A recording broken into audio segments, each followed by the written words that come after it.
안녕하세요. 단신입니다. 네, 두 번째 잡서를 준비했고요. 오늘 원래 그 다커에서 그 크레이트 할 때 그 스크립트에서 뭐라고 해야 되지? 인자값 같은 거 받아가지고 그 원하는 컨테이너 명칭 지정하는 거 좀 해보려고 했거든요. 왜냐면 이걸 매번 그 타이핑으로 하면은 불편하잖아요. 그래서 그거에 대한 팁을 하고 그 다음에 이제 다커 런하는 거 하려고 했었는데 잡서를 이왕 한 편 찍은 김에 하나 더 찍으려고 준비를 했고요. 이번 잡서는 뭐냐면 사실 우리 쪽 그러니까 개발 쪽 인력들이 지금 되게 몸값이 비싸졌잖아요. 그쵸? 그리고 기회가 되게 많았어요. 저도 사실 기회가 엄청 많았다고 생각을 하거든요. 예를 들어서 제 친구 중에 인문계열을 나온 사람이라든지 뭐 제 형을 봐도 그렇고 저 형도 약간 결과적으로는 그쪽이거든요. 인문계열이라고 볼 수 있거든요. 근데 저는 형이랑 같은 학교를 나왔는데 저는 그 어떻게 보면 공과 계열이죠. 이과랑 공과 그러니까 컴퓨터 공학과였으니까 이런 쪽에 나와서 석사 운 좋게 잘 들어가고 어떻게 보면은 제가 그러니까 인문계열에서도 공부 열심히 하고 노력하신 분들 많잖아요. 그런 분들에 비해서는 운이 좋았다라는 생각을 많이 하고 있거든요. 그리고 저는 지금 취업하시는 분들도 그런 기회가 많다고 특히 저희 쪽으로 인문 계열인 이제 뭐 경상이나 회계나 이분들한테는 죄송하지만 사실이고요. 이게 현실입니다. 그리고 뭐 예를 들자면 저희 회사에서도 뭐 1, 2년 차이신 분들인데 물론 대기업이죠, 회사가. 근데 이제 이직을 한다고 하더라고요. 그래서 어디로 가냐? 은행 계열로 가요. 아니면은 그 앱 같은 거 있잖아요. 앱, 은행 앱. 그쪽 하는 쪽으로 취업을 했는데 아마 저만큼 받을 거예요. 연봉으로. 그러니까 계급이 두 계급 차이 나는 거죠. 뭐 차부 뭐 사대부 뭐라고 하는 거야? 나 뭐라니? 사대 과차 부로 하면 제가 한 과쯤이라고 하면 그분들은 이제 사거든요. 사원. 근데 이제 거기 가게 되면은 연봉을 웬만한 대기업 과장급을 이제 받는 거죠.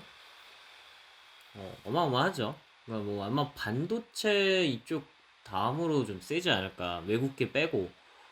그렇게 받게 되겠죠. 엄청 부럽은데, 이런 기회가 사실 많더라고요. 그런 거를 생각하면서, 제가 또 렇게 이쪽에 일을 많이 해왔잖아요. 그러면서 느낀 개발 인력한테 정말 중요한 거. 이 사람은 꼭 뽑아야겠다. 내 관점이에요. 다른 사람은 다를 수도 있어요. 이게 또 얘기를 하다 보면 보는 관점이 다 달라요, 사람마다. 근데 이거는 뭐냐면 전적으로 제 관점입니다. 그러니까 누군가 뭐 아니 나는 이렇게 생각 안 하는데 하면 그 생각도 맞아요. 전 그게 틀렸다라고 할 건 아니고요. 근데 제 관점에서는 앞으로 이런 인력이 있으면 좀 이런 인력들이 좀 각광받지 않을까라고 생각이 들고요. 일단은 압도적인 실력이죠. 실력은 어쩔 수 없어요. 실력이라는 게 근데 그냥 실력을 의미하는 게 아니라 그 시대가 원하는 게 있어요. 이것도 운이에요. 예를 들자면 한동안 오토사 인력이 진짜 부족했거든요. 특히 이제 클래식 쪽에. 그래서 이거 처음 시작하셨던 분들은 정말 고액 연봉 받고 이직하신 분들 진짜 많았어요. 그러니까 이것도 어떻게 보면 좀 운이거든요. 그리고 해외에서도 이게 너무 부족해가지고 그냥 이거 능력 있고 좀 영어 할 수 있으면 그냥 다 뽑아갔어요. 그런 시절이 있었어요. 근데 이것도 운이 좀 따라줘야 되는데, 근데 일단 기본적으로 말하면은 뭐 우리가 말하는 언어 C나 이제 C 뿔뿔 뭐 이런 거는 사실은 완전히 진짜 기본 소양이고 요것도 어느 정도 근데 이거는 정말 잘해도 사실 그렇게 티가 안 나요 사실. 어느 정도는 일단 할 수 있어야 돼요. 근데 이것만 정말 잘하면 나머지를 제태주고 이것만 정말 잘하는 사람을 뽑을 거냐? 그렇지는 않을 거예요. 왜냐면 그 필드에서 하는 일이라는 게 있는데 그거를 알아야지만 사실은 거기에 맞는 개발을 할 수 있는 거거든요.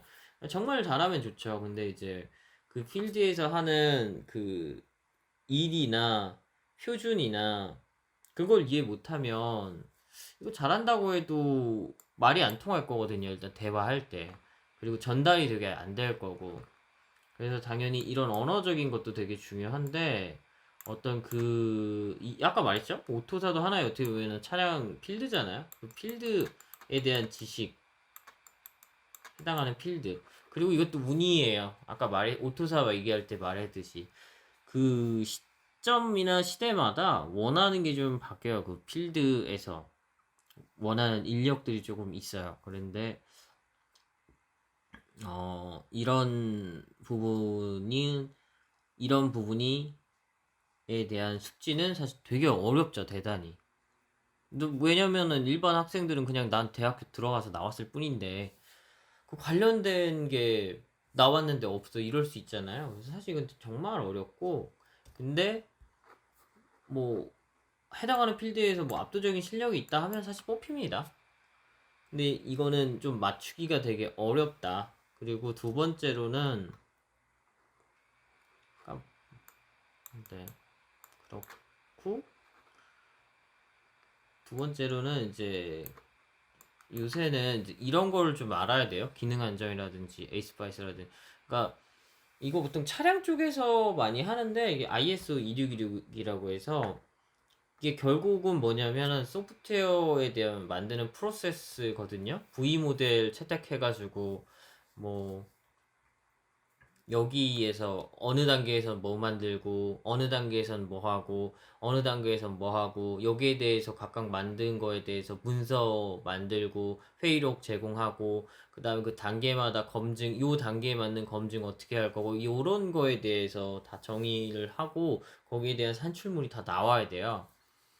그러니까 그거를 이해를 하고 개발을 하는 거랑 아예 이 생각도 없이 그냥 주먹구구식으로 개발하듯이 원래 했던 듯이 하는 거랑은 정말 천차만별이에요. 그렇기 때문에 이걸 아냐 모르냐는 되게 큰 차이가 있고요. 또 기능 안정 관련된 것도 어떤 이 기능 많은 산출물이 나오거든요. 에이스파이스에 준하는 엄청 많은 산출물이 나오고 이것도 V 모델마다 거기에 대해서 비슷하게 준비해야 되는 것들이 있어요. 산출물들이. 그리고 거기 안에서 기능적으로 뭔가 페일러 모듈 발견해서 거기 그 부분을 어떻게 해결할 건지 이런 거에 대해서 디자인이나 아니면은 테스트나 어떤 이제 문서나 이런 게 나와야 되고 이런 부분에 대해서 아는 사람이 되게 중요하고 형상 관리를 다 써요. 뭐 Git을 쓰는 경우도 있고 SVN을 쓰는 경우도 있고 Git도 그냥 이제 뭐 GitHub를 쓸 수도 있고 Git이랑 연계된 거죠. Git이랑 연계돼서 이제 업로드하는 그걸 뭐라고 하더라? 용어를 까먹었네.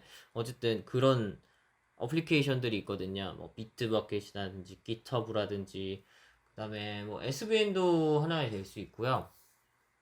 거기에 대한 지식이 또 있어야 돼요. 기본적으로 다 쓰거든요.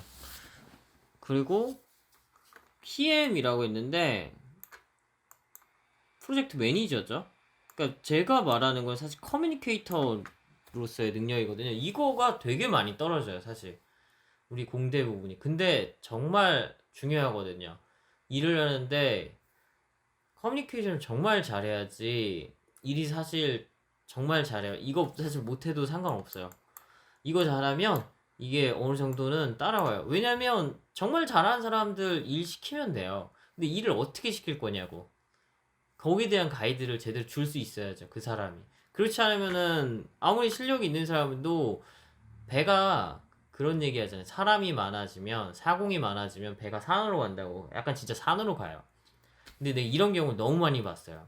그러니까 이해를 너무 이게 영어를 잘하냐 뭐 일본어를 잘하냐 중국어를 잘하냐가 문제가 아니에요. 사람 간에 사람만의 인식하는 방식이 다른데 그걸 얼마나 이해하고 얼마나 잘 설명하고 얼마나 잘 납득시키냐의 능력이거든요. 그거는 정말 개발하는데 큰 역량 차이를 나타내요. 이게 부족하신 분들은 일을 정말 못 시키고 일도 본인이 잘 못해요, 보면은. 그러니까 나중에 고객사 상대로 일을 하고 그거를 짧은 기간 안에 가져가려면 이게 좋아질 수밖에 없어요. 그러니까 저는 사실 기회가 되게 좋았던 게 연구원 때, 그러니까 거의 사원급부터 계속 그 외국계 고객사 상대를 했거든요. 진짜 컨퍼런스 콜 들어가서 제가 이슈 설명하고 납득시키고 거기서 리젝 받으면 다시 그거 다시 준비해서 또 설명하고 이걸 계속 했거든요. 어느 순간 좀 그게 레벨이 왔다라고 생각이 들더라고요. 근데 그런 경험 안 하신 분들은 이게 좀 부족한 경우 되게 많이 봤어요. 그러니까 사람들 일도 잘 못 시키고 자꾸 일이 뱅뱅 돌고 안 되는데 해결을 못 해요. 진짜 이런 경우 되게 많이 봤어요. 실력이 아무리 좋은 사람들 모아놔도 이게 부족하면은 그 팀원들 각각 다 이게 다 부족한 사람들랑 모이면 정말 일이 안 돼요. 사실. 그리고 이게 한국에 좀 그거예요. 그러니까 비애인데 뭐냐면 우리나라는 이렇게 뭐 QA, QE, 디벨롭먼트, 아키텍트 이거를 다 분리를 해놓는데 실질적으로는 개발 쪽에서 그거를 다 할 줄 알아야 돼요. 보통 개발하는 쪽에서 다 하고 아예 중소기업이나 이런 데에서는 이게 아예 없는 경우도 많이 있거든요. 많이 봤거든요. 이쪽에서 요거를 다 커버하는 경우도 있고요. 대기업도 사실 다르지 않다.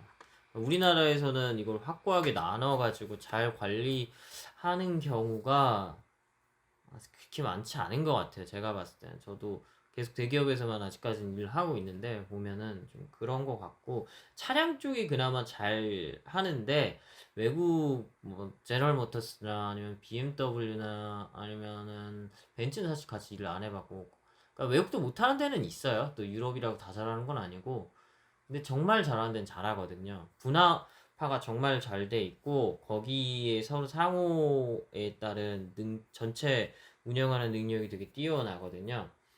근데 이게 사실 부족하다 보니까 우리 일개 이제 개발하시는 분들이 요 아키텍처부터 개발부터 뭐 검증부터 기능 안전이나 에이스파이스 팔로우패드는 이제 뭐 퀄리티 엔지니어부터 해가지고 그 능력을 다 갖춰야 사실 그럼 고급 인력으로 취급을 받거든요.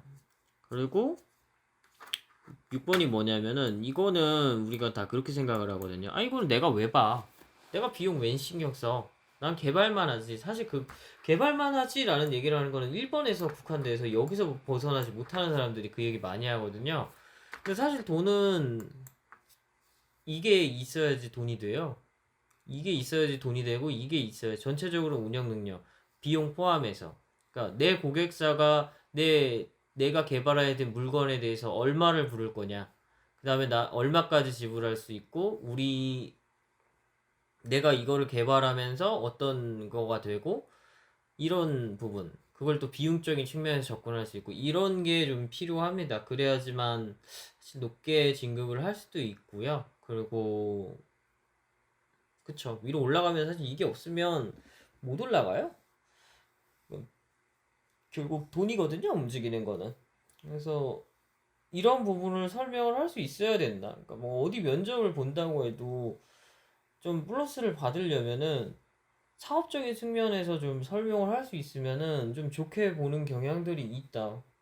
그렇잖아요. 그러니까 결국은 왜 저를 뽑아요? 뭘 개발해서 뭘 팔아먹거나 뭘 유지보수를 잘해서 비용을 줄이거나 아니면은 엄청 뭔가 대단한 걸 만들어가지고 추가적인 소득을 얻거나 그런 거잖아요. 그래서 그런 관점에서 설명할 수 있고 그런 관점에서 이해를 하는 능력이 좀 중요하죠. 좀 길어졌는데 일단은 이번 시간은 제가 생각하는 개발 인력에게 앞으로 필요한 것들에 대해서 좀 이야기를 해봤습니다. 사실 실력적인 부분도 많은 좀 세분화를 많이 할 수 있는데 그 부분은 제외를 시켰고요. 여기까지 이야기하겠습니다. 감사합니다. 단신이었습니다.